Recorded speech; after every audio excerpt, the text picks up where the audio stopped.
안녕하세요. 범블한 복덕바입니다. 구독과 좋아요, 알림 설정, 회원가입 부탁드리겠습니다.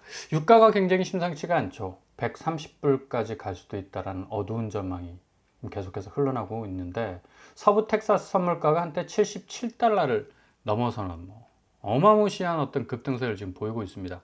이스라엘과 이란의 확전 양상, 이게 가능성이 점점 높아지고 있는 그런 시점에서 유가가 이렇게 뛸 수밖에 없는 건, 이란이 또 어마무시하게 석유를 쏟아내는 산유국이거든.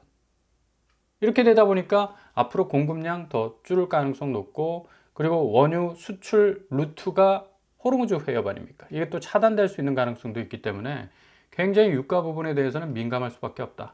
그러니까 당연히 안전자산으로 자본을 옮기자. 빛의 속도로 그냥 움직이는 거죠. 자본의 흐름이라는 게.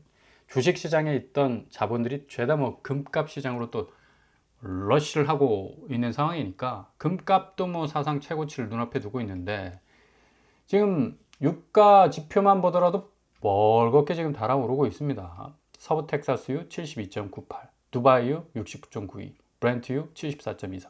대부분 70선까지 지금 치고 올라가는 상황이고, 이게 갈등 양상이 봉합되지 않고 계속적으로 진행이 된다면 80, 90, 100 순식간에 오를 수 있는 게 바로 유가입니다. 기름이잖아, 기름. 기름은 뭐다? 일단 성냥불만 닦으면 확 붙잖아. 똑같습니다. 경제 지표라는 것도.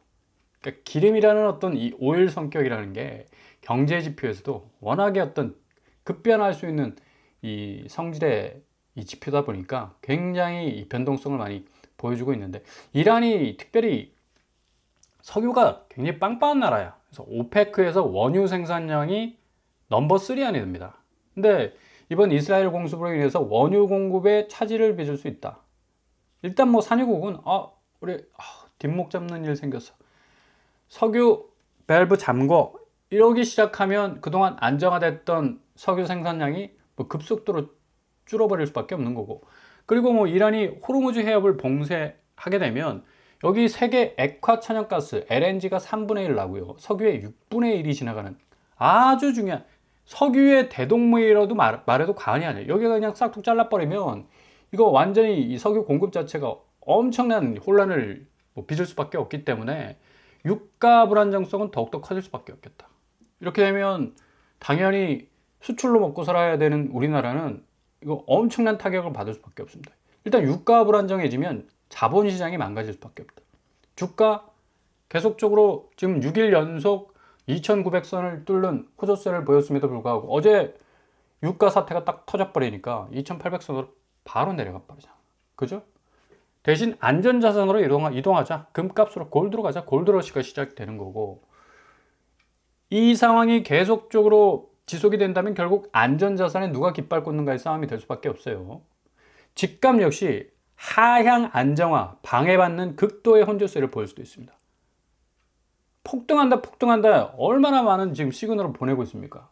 그죠?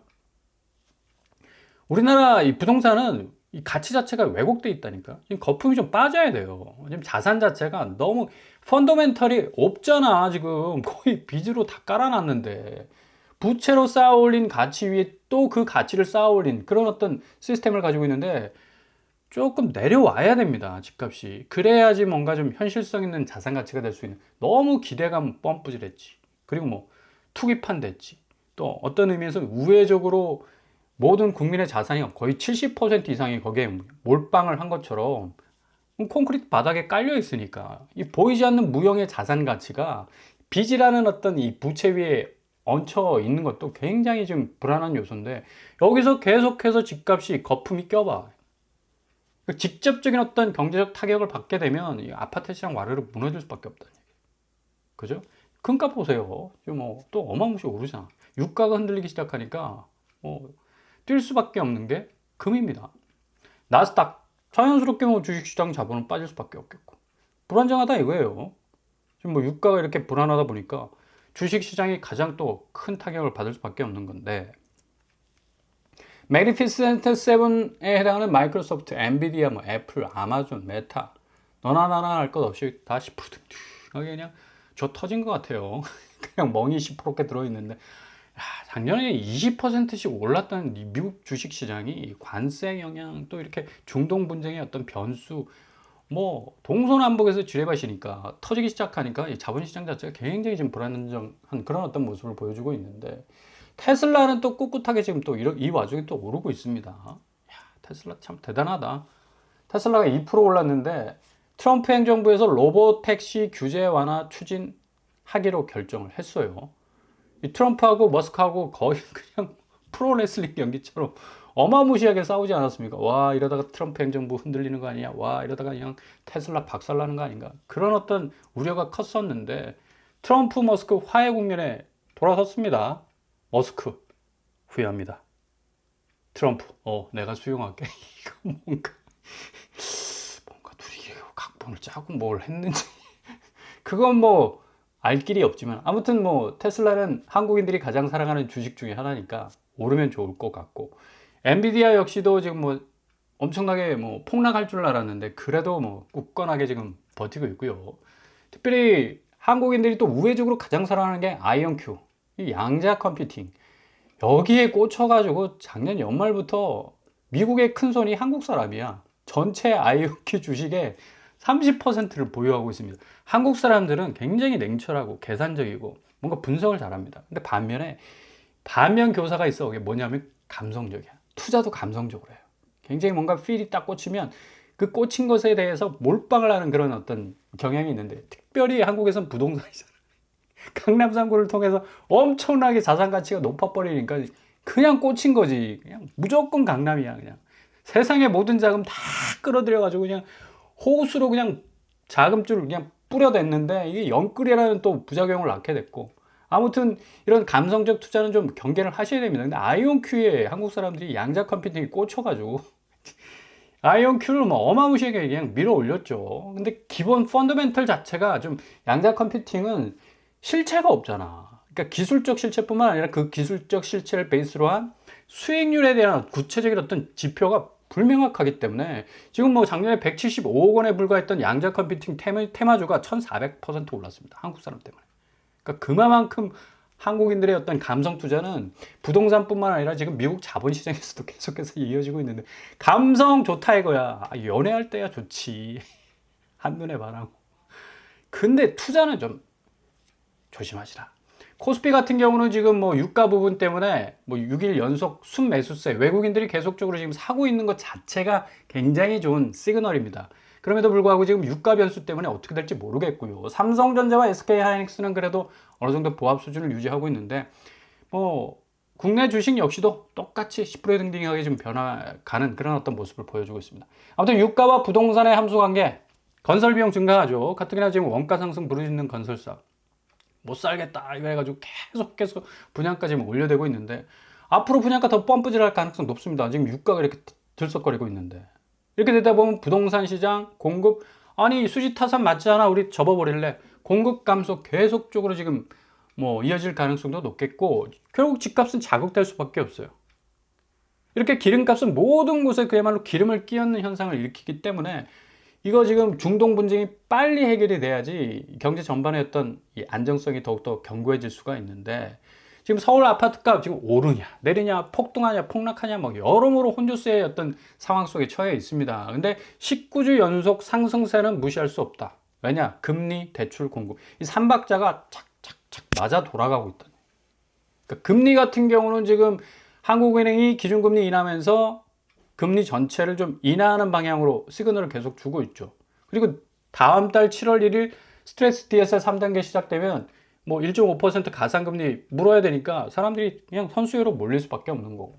대출 역시도 지금 뭐 시중은행이 내린다 시그널을 보여주고 있는 그런 상황이고 공급 부정 역시도 지금 제가 좀 전에 말씀드렸듯이 엄청나게 지금 건설사 원가 상승분 수지 타산 맞지 않다 뭐 이런 이유 때문에 굉장히 공급이 줄어들고 있거든요. 이런 이유 때문에 굉장히 서울 아파트 또 수도권을 중심으로 해서 집값이 자극받을 수밖에 없는 건데 아파트 매매 가격 변동률을 보더라도 뭐 서울이 0.26 거의 용오름이죠. 구름을 뚫을 것 같아요 이러다가. 근데 이게 단기적 지표에서 나오는 어떤 특정 지역에 한하는 이 상승세를 보여주고 있기 때문에 장기적이고 또 전방위적인 어떤 관점으로 보자면 아파트 매매 가격 변동률이 그렇게 급상승하는 추이는 아니다. 불장불장하고 있는데 정말 뭐 그렇게 불에 다 타가지고 뭐 제가 될 일이 있습니까? 제가 좀 전에 말씀드렸잖아요. 서울 아파트나 뭐 기존의 강남 상가 아파트는 기존에 펌프질한 어떤 이 기대치라는 게 있기 때문에 이게 실체가 없잖아, 그거는. 기본적으로. 현금 흐름이 확실하게 들어와가지고 내 자산, 그러니까 내 현금을 기초로 해서 뭔가 쌓아놓은 어떤 가치 체계가 아닙니다. 남의 돈, 남의 쌀 먹는 거야.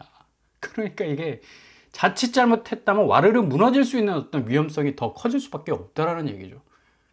이런 와중에 서울 아파트 일반 분양 물량이 계속해서 지금 쪼그라들고 있고 2025년 7,358건으로 그칠 것이라는 그런 전망도 나오고 있는데 4년 만에 최저란 얘기죠. 그러니까 전 정부에서 뭔가 윤 정부에서 계속적인 어떤 공급 시그널을 줬지만 결국 확대된 건 대출 부분이었고 그 대출로 인해서 연끌 부분이 더 뭐 증가 추세를 보였고 이러다 보니까 집값 자극했죠. 공급은 계속해서 뭐 딜레이되고 늦춰지고 연기되고 이러다 보니까 수요가 뭔가 대체할 만한 어떤 이 공급을 만나지 못하는 시장의 어떤 불균형이 계속적으로 일어나게 됐다는 얘기입니다. 결국에 가서 서울 아파트 청약 경쟁률이 얼마인지 아세요? 59대 1이야. 불과 2년 전만 해도 분양가 너무 비싸. 나중에 사자. 이래가지고 서울에서 나오는 아파트도 한 자릿수 경쟁률에 그쳤는데 지금 벌써 두 자릿수, 이제 세 자릿수를 넘보고 있다는 얘기입니다. 바로 뒤에는 나오는 말, 일반 분양 4년 만에 최저치를 찍고 있기 때문에 그러니까 분양 자체가 뭐 파격적으로 뭔가 뭐 가격적 합리성을 가지고 뭐 분양하는 것들 좀 드물 뿐만 아니라 너무 적어, 수량이. 이러다 보니까 굉장히 어떤 시장의 수급 상황이 좋지 않게 뭐 이루어지고 있다. 매매 가격 지수 변동률, 전세 가격 지수 변동률. 그러니까 서울이 지금 굉장히 좀 이 지표 자체가 올라서는 어떤 추이를 보여주고 있는데 이것도 단기적이고 또 특정 지역에 한해서 오름세를 보여주고 있기 때문에 전체적으로 밀고 말려서 올라간다라고는 판단할 수 없는 부분이 크다라고 말씀을 드릴 수가 있겠죠. 그래서 지금 최근에 이런 어떤 공급 부족을 뭐 핑계로 해서 건설사들이 계속해서 뭐 터무니없이 분양가를 지금 올려대고 있는데 지금 대구에서 나오는 범어동 어나드 발음도 어렵네. 어나드 범어 24억 6천만 원입니다. 이야, 아무리 중대형 평수라고 해도 지방에서 분양하는데 24억을 하니까 여기 뭐 입지가 수성구에서 그래도 좋다고 하지만 이게 너무한다. 그죠? 길동 뒤에 아태원 강동구에 위치해 있어요. 10억 넘습니다. 뭐 기본. 몇 평인데? 23평인데. 그리고 대조동 힐스테이트 메디알레 역시도 24평인데 11억 3천. 그러니까 20평대가 지금 10억을 뚫는 추세로 지금 가고 있다는 얘기예요. 정말 눈 튀어나오죠. 눈 튀어나오. 고척 프루지오 힐스테이트 역시도 25평인데 9억 8천인데 이거 뭐 확장비 포함하면 10억이지. 그죠? 이런 어떤 양상으로 가게 되니까 불과 4, 5년 전에 6억 정도 했습니다. 서울 아파트가. 신축 아파트가. 수색 증산 유탕 같은 경우는 그래도 6, 7억 정도로 나왔었어요. 근데 지금 15억 훌쩍 넘어요. 국민 평형이. 이렇게 되다 보니까 청약이 무서울 수밖에. 그러니까 청약 통장 찢어버릴 수밖에 없는. 에라 모르겠다. 던져버리는 거죠. 근데 청약 통장은 쉽게 포기하시면 안 됩니다. 앞으로 또 공공분양이 더 확대되고 무주택자에 대한 어떤 혜택이 더 돌아갈 가능성이 높기 때문에 그 부분 좀 염두에 두시고요. 매수자들이 좀 급해졌어. V자 곡선으로 지금 꺾이고 있잖아. 그죠? 33.8로 매수자 우위지수가 내려갔다가 83으로 지금 딱 치솟고 있는데 지금 70선을 넘어서 버리면 집을 살 의향이 좀 더 많아졌다는 걸 알 수가 있고요. 서울 아파트 매매 평균 가격을 보면 강남구 서초구가 확실하게 좀 올라섰다. 제가 말씀드렸잖아요. 그죠? 이게 특정 지역에 한해서 지금 상승세가 가파르지 뭐 나머지 송파구, 성동구, 영수항구, 마포구 뭐 덩달아 오르긴 여기도 뭐 물론 상급지입니다. 근데 비강남권은 그렇지 못하다는 얘기예요.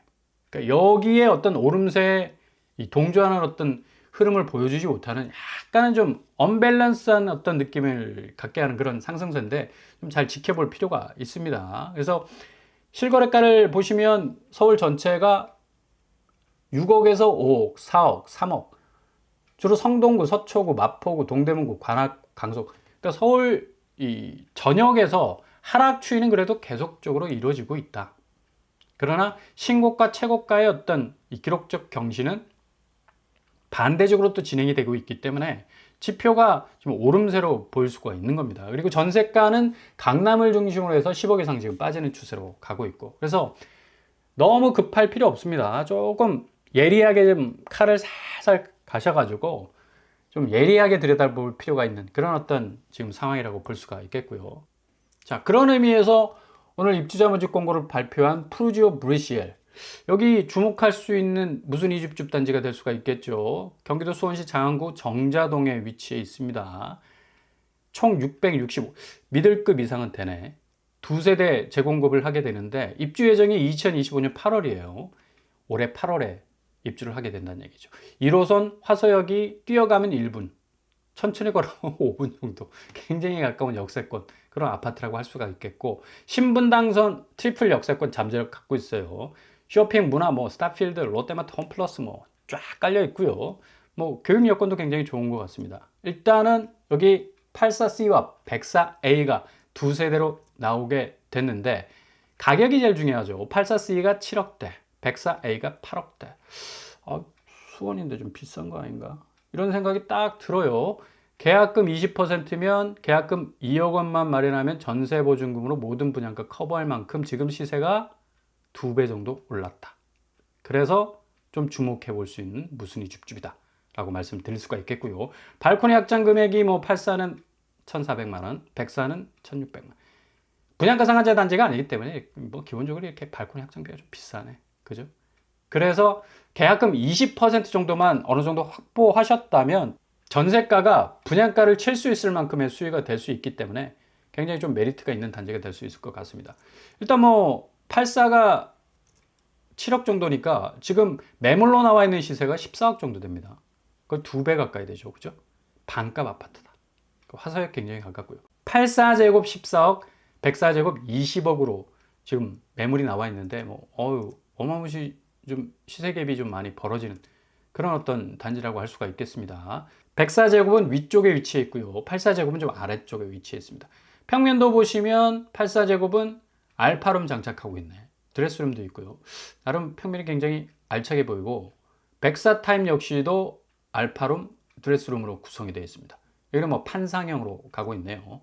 아무튼 전세보증금이 한 7억 정도 확보할 수 있는 곳이 있기 때문에 84제곱 7억 분양가를 치고 갈 수 있는 그런 아주 좋은 메리트를 가지고 있는 곳이에요. 접수일은 6월 18일이 되겠습니다.